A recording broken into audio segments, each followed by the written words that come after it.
What is going on out there, peeps? All right, let's get into precious metals because there's a couple things happening. Not a lot of news, but some things I do want to point out to you that you might be interested in hearing. All right. So we're going to talk about what this election means to us as far as precious metal holders, and you're going to take a look at two different paths here that could be taken. We'll cover that here in just a second. But speaking of precious metals, you guys know that if you're thinking about purchasing any precious metals at all, please give our friends over at Money Metals Exchange a consideration. The link is in the description. If you live in the United States or Puerto Rico and you are a first-time buyer, use promo code Pimpy, P-I-M-P-Y, and you will get a free half ounce of silver. You guys already know that I'm on all the different social media platforms. The links are in the description. You guys know I'm on Twitter.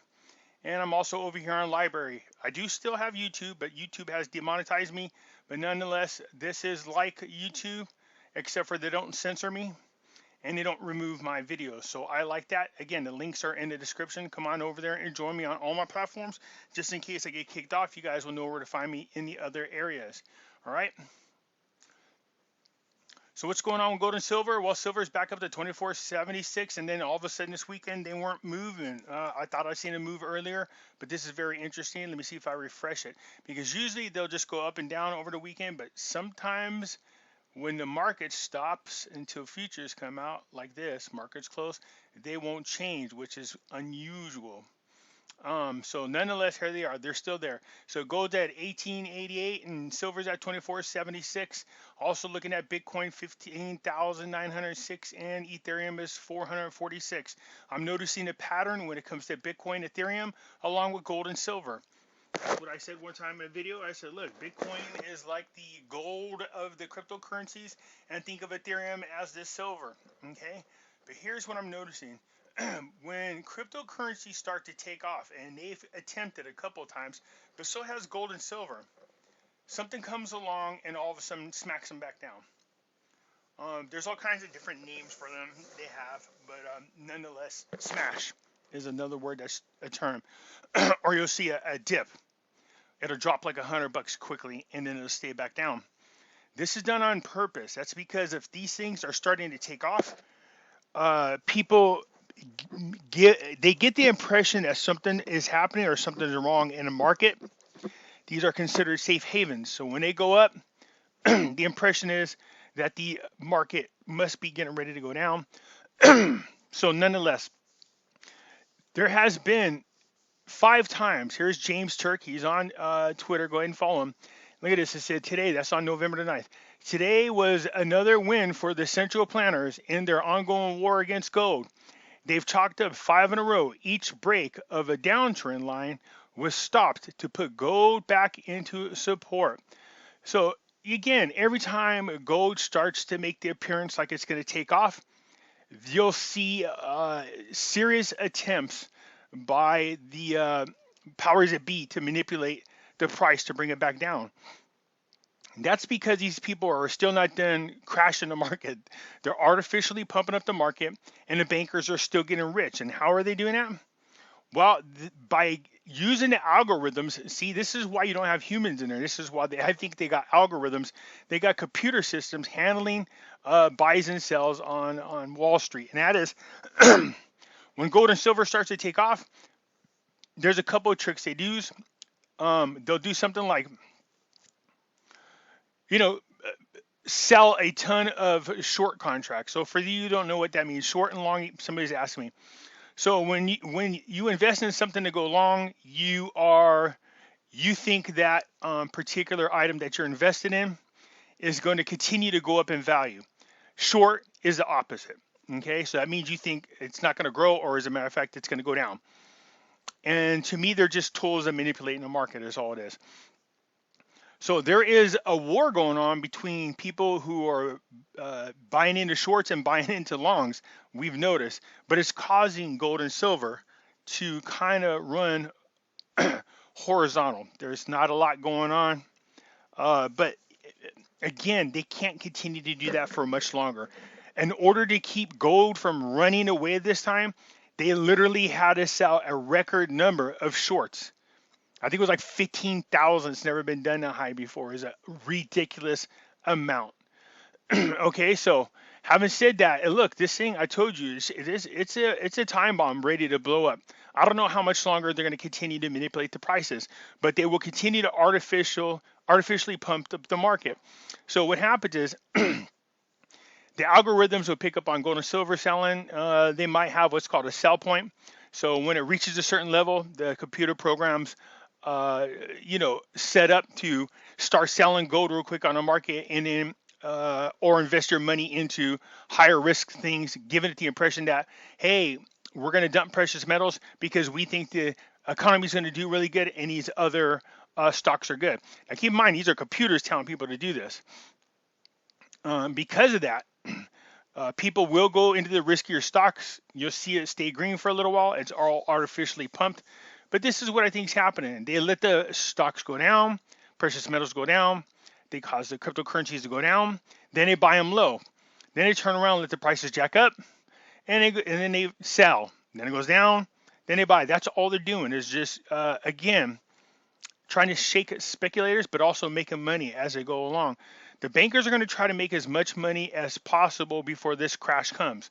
And trust me, it's coming. I mean, it's going to be really hard to avoid it without doing anything like revaluing gold and silver. And we're going to get into that here in a second. But nonetheless, James talked about it here, and I thought it was really interesting.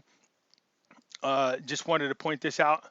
Again, shorts and anti-precious metal forces had every chance to break silver, but failed. So in other words, what they're saying is, look at even when they try to short, they try really hard to keep silver from going up. It's just a matter of time. They can't.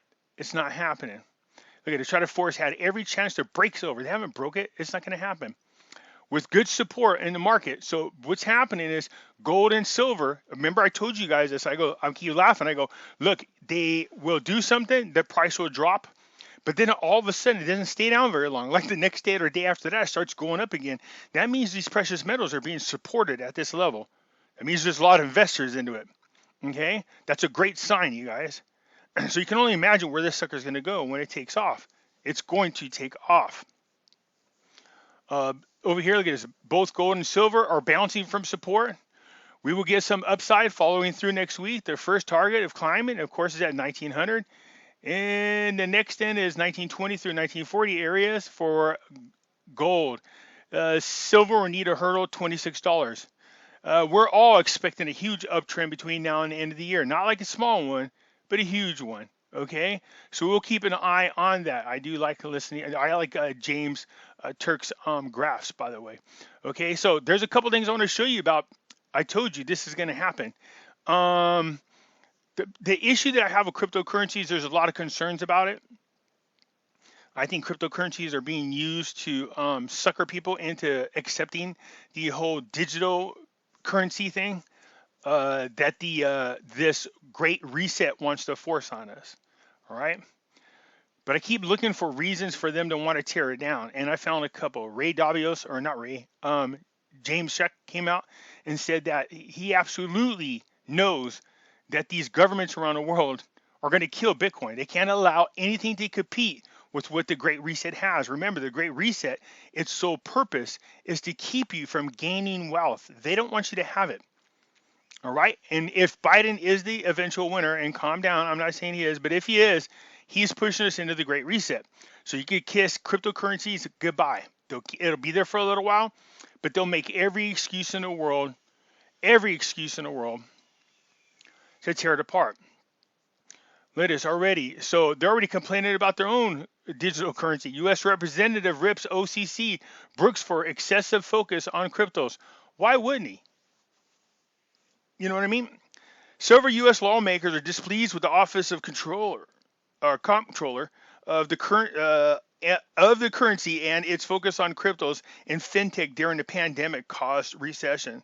So 6 members of Congress faulted the banking regulators' stance on crypto custody and stablecoin services, as well as its plans to offer a fintech character.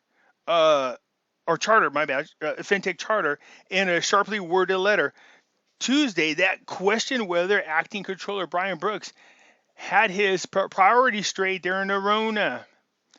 and they're saying that Brooks had no business bolstering crypto banking while millions of Americans are still waiting for economic relief. What they're trying to say is, why is this guy boasting about cryptocurrencies when nobody has any money right now? Well, in case these women forgot, and I know they were already speaking out against it, their own Democratic Party is pushing everybody into cryptocurrencies. Remember that? They wanted people to get their relief check paid in cryptocurrencies. So that's that stable coin that we were talking about. They're going to force you to get into a wallet. They want to go 100% digital. We'll see where this goes. But yeah, they're already complaining. Anyways, over here it says, look right here. Those twin decisions could take crypto banking mainstream in the United States, but according to lawmakers, that's not OCC's call to unilaterally make. Look at, I'm telling you, Brooks, for those you don't know, he comes from Coinbase. He was a former Coinbase person. If he can get it, this is the guy that Trump brought in. Their goal is to have decentralized banking. Again, Trump wants to break us free from central banks. All right. The Democrats that want to put us in this great reset don't want that to happen. So he's pushing this decentralized banking.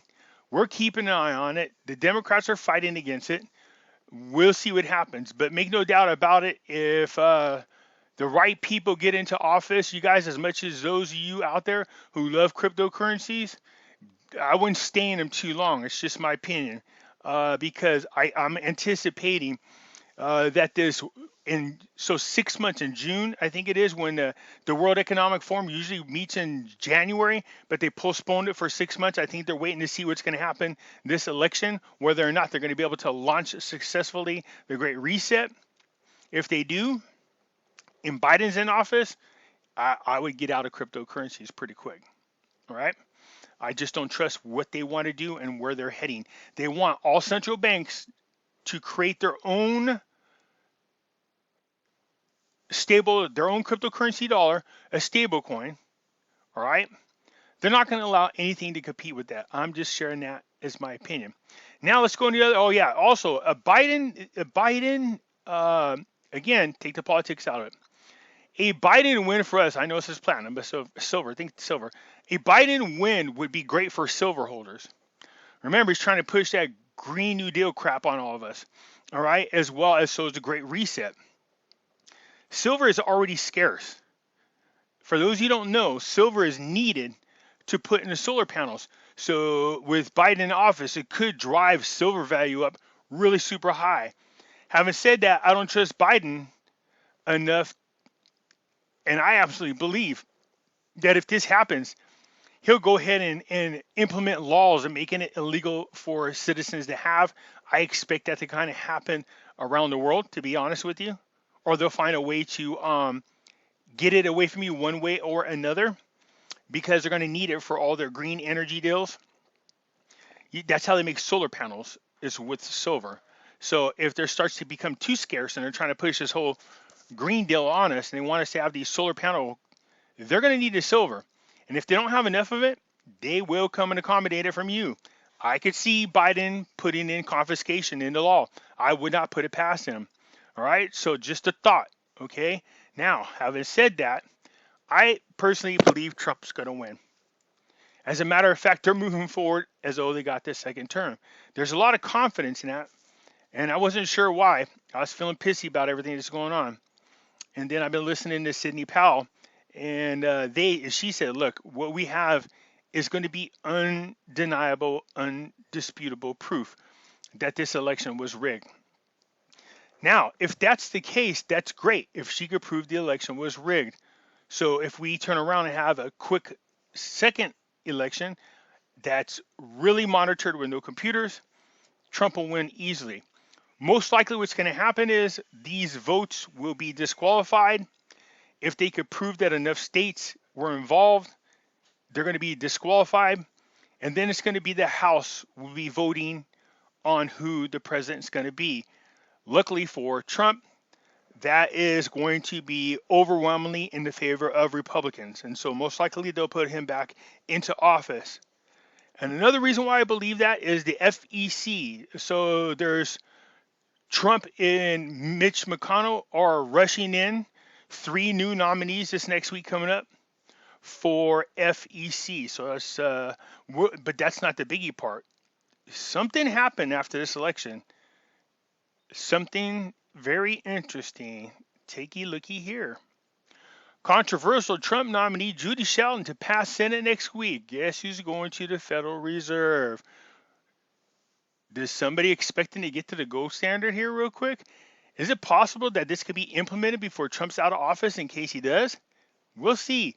Judy Sheldon, no, I think you need something with Congress to pass it for it to happen. But that doesn't mean that Trump could not revalue gold and silver. He definitely can. Judy Sheldon, President Trump's controversial nominee to the Federal Reserve, will receive a vote on the Senate floor next week and is expected to pass. Finally, Senator Lisa, Murkowski won her election. Now that these people are through with the election, anything that's considered controversial, they don't need to worry about it. A key swing vote announced Thursday she had decided to support Sheldon. After speaking with her, her support appears enough to get Sheldon through the Senate, where the Republicans control 53 seats. Every Democrat is expected to vote against her.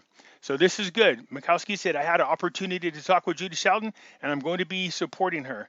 So this is good, very, very good. So what happened? Moments later, McConnell came out and filed a cloture on Shelton's nomination, setting up a vote in the middle of next week. Man, they are pushing more people through while Trump is in power. There's something going on. What it is, I'm not sure, but we're going to keep an eye on this. Anyways, you come down here, you have all the people like the Republicans that are not in favor of her. Let's see here. Pat Toomey, the incoming chairman of the Banking Committee, only agreed to vote Sheldon after she pledged in writing that she would not advocate for the devaluation of the U.S. currency and agreed the Federal Reserve does not have authority to use monetary policy to devalue the dollar. Well, she's been saying that for a long time. But the thing is, she wants to get away from it altogether. Well, the Federal Reserve note, okay, the Federal Reserve note. She wants to get back into the gold standard or some version of it, even when that might include a gold-backed cryptocurrency, which is going to be very interesting.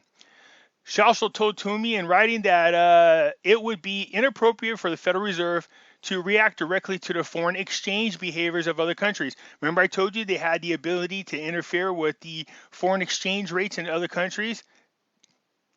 I don't know about this part. So think the Vietnam Dong, think the Iraqi dinar.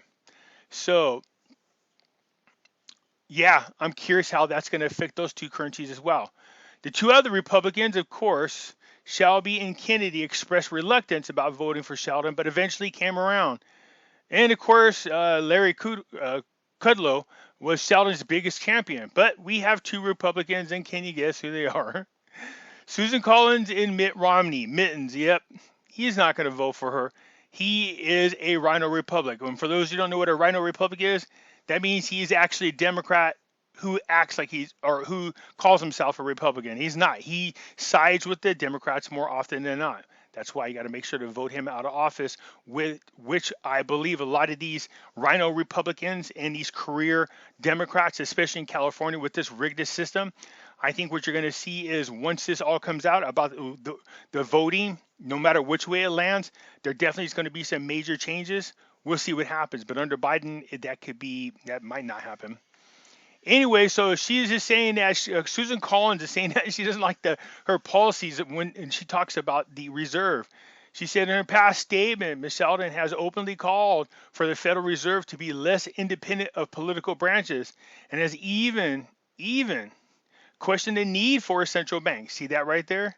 This is not the right signal to send, particularly in the midst of a pandemic. What do you mean the right signal to send? She's already sent that signal now for years. All right, so it looks like we're going to get Judy Sheldon is going to get into the Federal Reserve. Finally, yay. So once she's in, once these three other nominees for the FEC are in, I don't know what's going on, but Trump definitely has something up his sleeve. We'll see what happens. But nonetheless, this is all good news. Even if it doesn't look like good news, it's good news either way. So what I was talking about is great for silver if Biden gets in office, because this Green New Deal and the Great Reset wants us to go into this, 100% renewable energy bullcrap.